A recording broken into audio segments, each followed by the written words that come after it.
So my name is Praful. I run this company called Coseer. We work with Fortune 500s and help them automate their workflows using artificial intelligence, and especially if it's to do with natural language processing.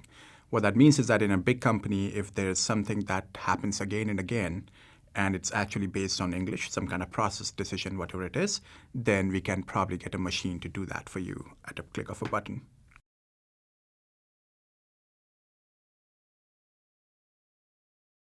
I think that narrow focus is not necessarily a bad thing, right?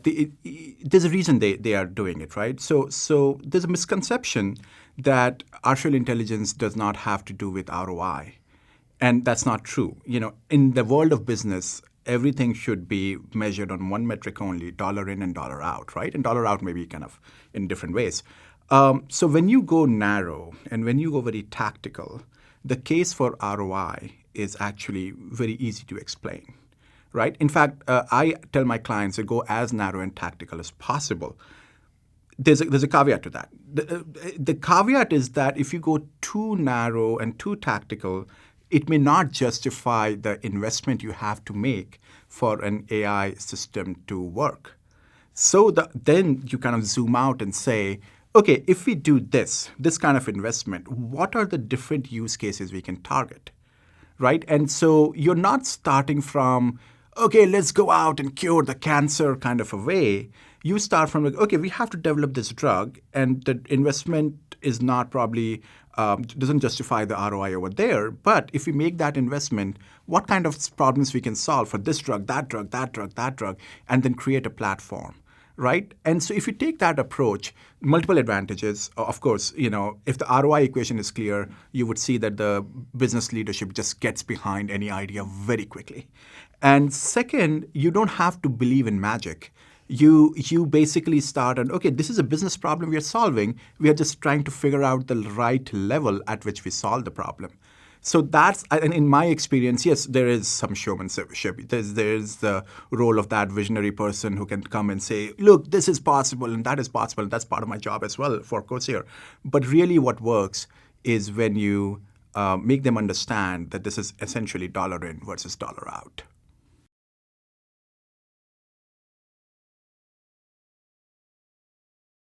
There are ways you can start your AI journey so that the initial successes virally spread out throughout the organizations and other leaders kind of adopt it.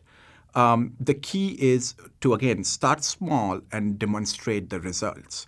So what we call in the business a virtuous cycle of trust. What that means is that if you start with something that is not working very well, nobody will use it and will die a painful death.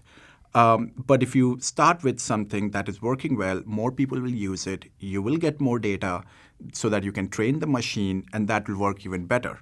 So that virtuous cycle of trust at a machine level or at a problem level, of course, works beautifully. And I think instead of having a huge ambition of like just transforming the whole company in one day by a press of a button, you pick up one area which kind of just aligns in terms of business priorities and technical feasibility. You establish this virtuous cycle of trust. And then as other people are seeing those results, they kind of fall in line and they will try this thing on their own area. And suddenly it becomes a virus that spreads out the company. And we have seen this multiple times, like, our immediate clients, it's many times we have this discussion, okay, let's not do this, let's just do this. And they think that, oh, we are not confident in this and that. But this is the reason, right? You don't kind of build Rome in a day. You come down and you build a building at a time, right? So I would say that's the best way to make AI viral within an organization and get leadership behind you.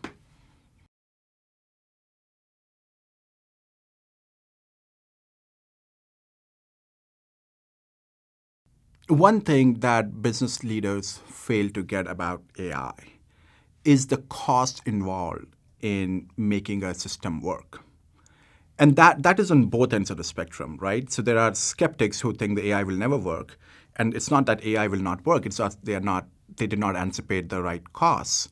As well as believers who say, okay, I can do everything, but then they don't plan for the costs, and so it doesn't end up working. when you think about an AI system, obviously there's hardware cost and the vendor cost and the software cost, right? But there's a huge cost of training that people sometimes don't think about. There's huge cost of data, just getting data from point A to point B in a format that can be used by a machine. It actually is the biggest cost head in an AI system. And then there's just not just the dollar cost, there's other dimensions to it. So there's a time cost. I have seen projects where they did not outspend the budget, they just ran out of time because they did not think through they did not think of all the dependencies, and they did not plan for how much time it will take for some regulatory approval to happen or some data to appear.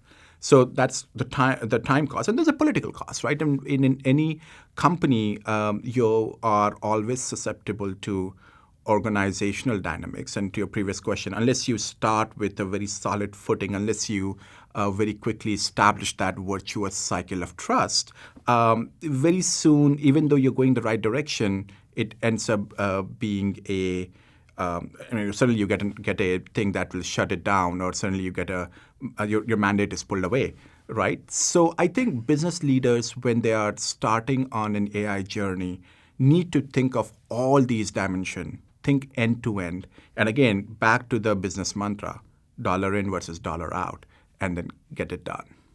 Most often, business leaders underestimate the effort and the multiple pieces that go into making a successful AI product. That is in terms of dollar cost, that is in terms of the time it takes, that is in terms of the politics of it, like setting the right expectations and managing the right kind of sensitivities.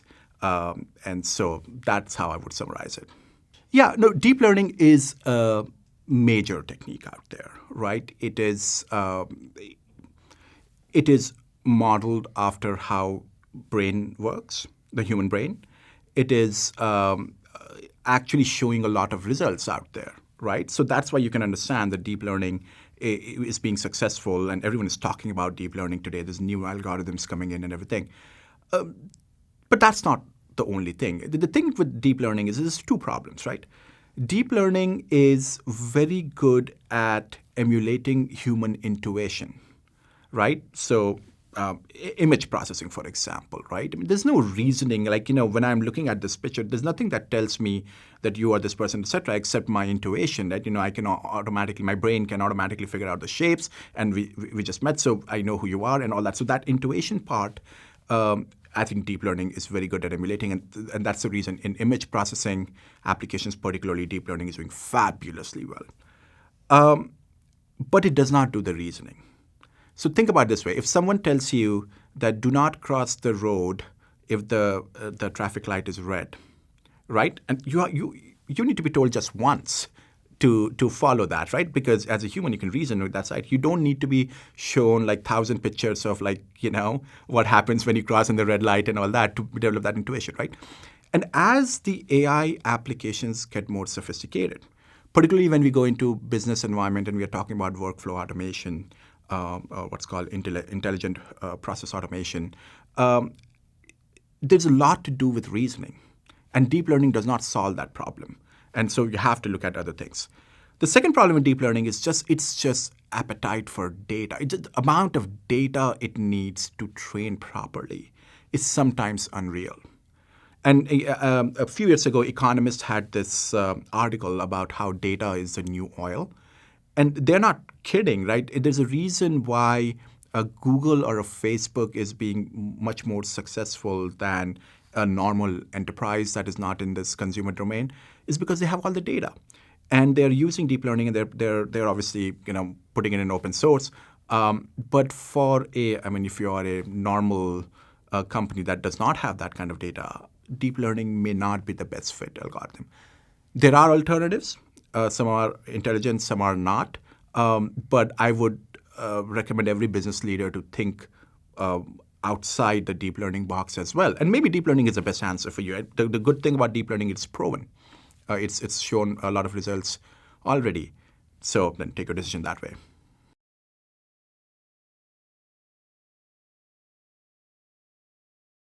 There's a reason prediction and classification are very popular now is because they're easier to do.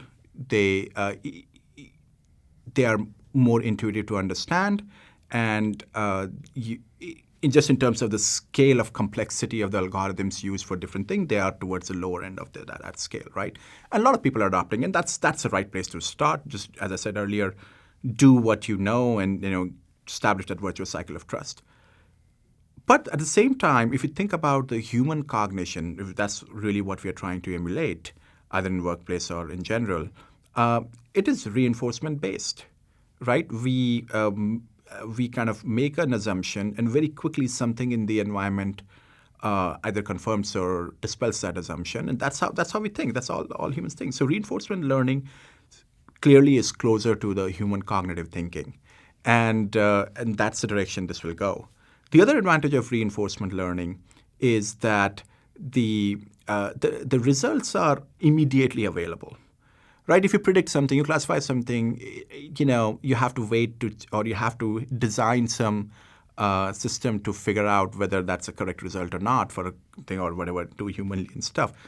For an optimization-based application, you can tell real time whether it's been optimized or not optimized, right? So I think that is the direction the whole world is going to move into, this whole development, and that's great. In terms of industries, I think of more about applications than industries per se. Anywhere where there are real-time decisions to be made based on multiplicity of factors. Think of a factory floor, right? That's just the simplest example, right? I mean, what should be the temperature on this particular boiler given the, density of the things and mixture of the ingredients and whatnot, right? Instead of like someone checking in or some kind of fuzzy logic working, a reinforcement learning optimization algorithm can do a much better job than a human or a non-AI algorithm. On the other side, people are using it for even self-driving cars. Like, given all these things, there are pedestrians and kids and the pothole and an overhead thing. What should the car do? Or what should the speed of that car? Should it be like 20 miles an hour, 60 miles an hour? So I think the applications. I am hard pressed to say what industries will be disrupted per se, but I think there are applications like these where real-time decisions are very important across industries, which can be helped by this.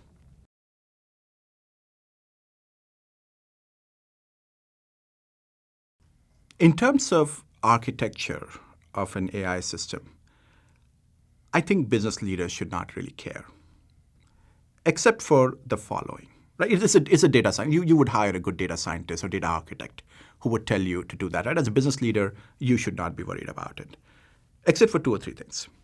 One is, how does this architecture scale?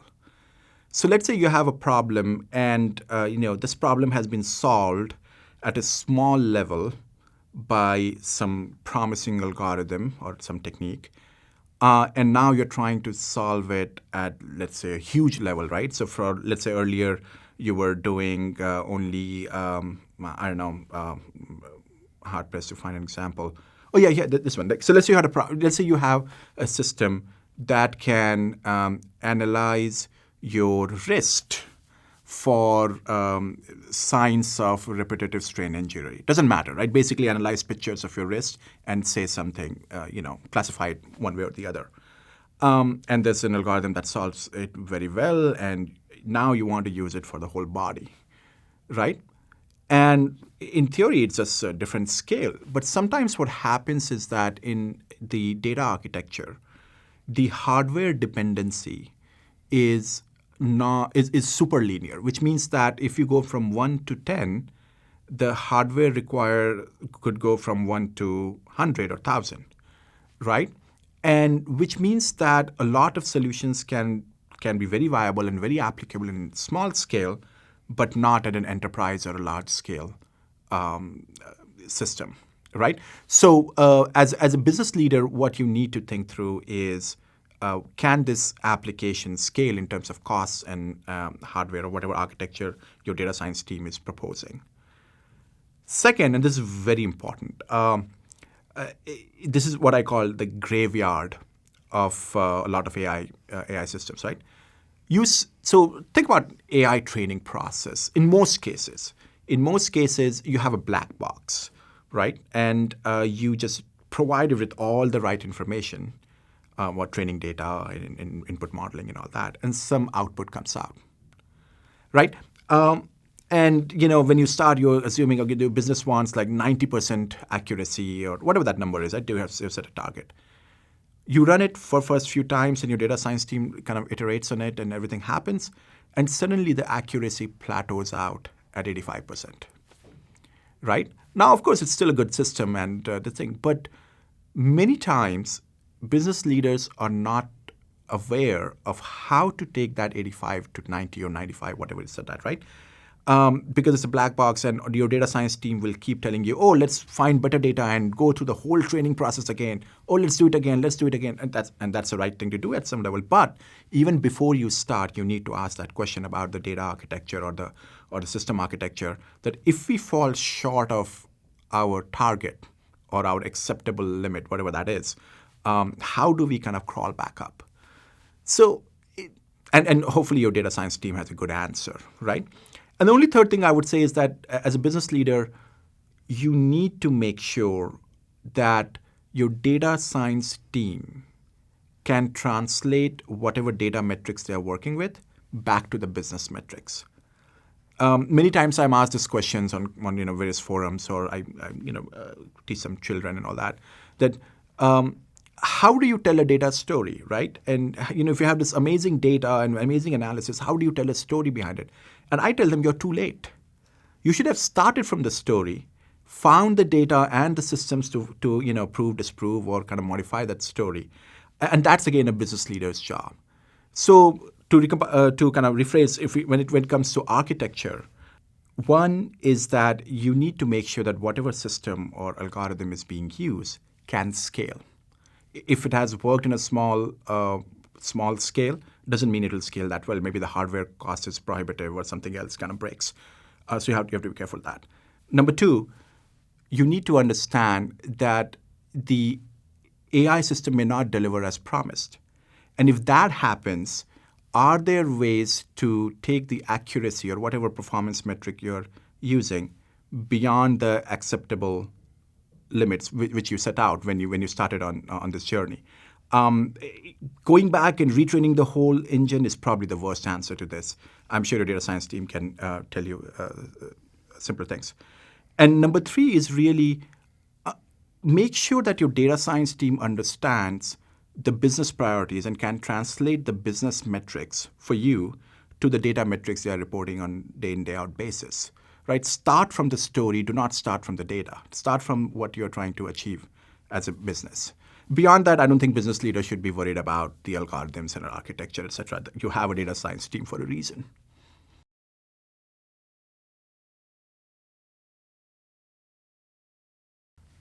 So ethics is something that has been talked about a lot when it comes to AI. My view is that ethics of a technology essentially reflects the ethics of people programming it. And so there's nothing ethical or non-ethical about AI per se. It's more an opportunity to correct some of the biases that we have in human society. One question I would say, though, that has come to fore because of AI is to balance the need for individual privacy versus the hunger of a machine for more data. And that's something that will be debated over the next decade, and I'm sure somebody will find an answer or not.